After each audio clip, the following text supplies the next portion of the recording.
mkurugenzi mtoe maelekezo yafuatayo. Waitwe waheshimiwa madiwani wa kata ya Lumbila, Kilondo, Lifuma, Manda pamoja na Iwela.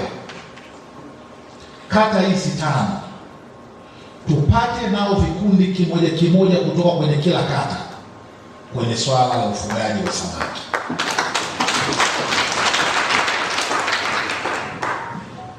Mfano tayari tumeshaanza kuuona kupitia vikundi viwili ambavyo vyote viko kwenye kata moja ya Lupingu. Si ndivyo bisio?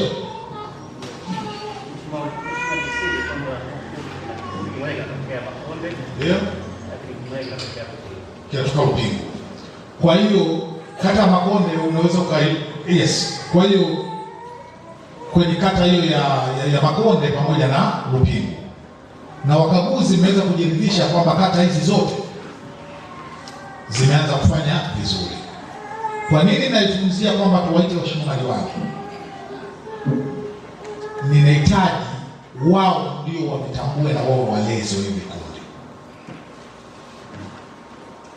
ili kuwe na ulinzi zaidi kwenye hizi samaki. Twende tukaanze. Kwa hiyo natarajia robo inayofuata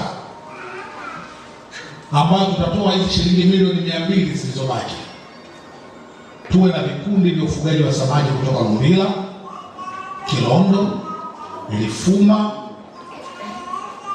Iwela, Manda, vinufaike na mikopo